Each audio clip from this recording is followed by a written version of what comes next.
बिस्मिल्लाहिर्रहमानिर्रहीम। फ्रेंड, जी तव्हां ॾिसी रहिया हो असांजो चैनल इख़लाक़ वॉइस टीवी। फ्रेंड, असांजे चैनल में तव्हांखे दिलि जी गहराइनि सां अस्सलामु अलैकुम। दुआ आहे अल्लाह ताला तव्हांखे सदाईं ख़ुशि रखे, आबाद रखे। फ्रेंड, अॼु जो मौज़ू असांजो आहे हिकु हदीसी कहाणी आहे, ख़ूबसूरती कहाणी आहे, नसीहत भरी कहाणी आहे। तो फ्रेंड, तव्हांजे अॻियां असां पेश कंदासीं शहीद खे शहादत वक़्तु तकलीफ़ न थींदी आहे। तफ़सीर रूहुल बयान में आहे त हिकु शख़्स खे ख़्वाब में नबी करीम सल्लल्लाहु अलैहि वसल्लम जी ज़ियारत नसीब थी। अर्ज़ु कयाईं, या रसूल अल्लाह, मूं अव्हां जे हिकु हदीस ॿुधी आहे त मोमिन जी जान मां ईअं साहु निकिरंदो आहे जीअं अटे मां वार निकिरंदो आहे। पाण फरमायाऊं त बिल्कुलु सही आहे।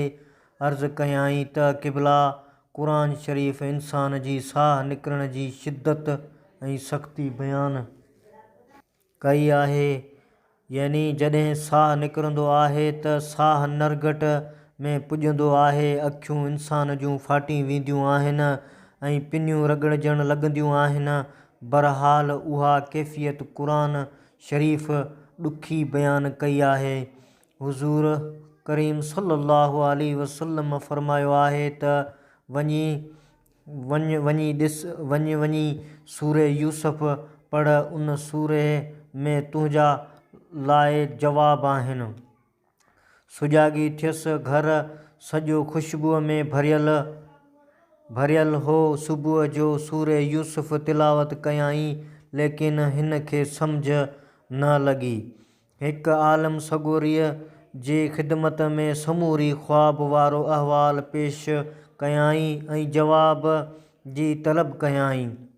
आलिम सगोरे फरमायो, ॻाल्हि सवली आहे।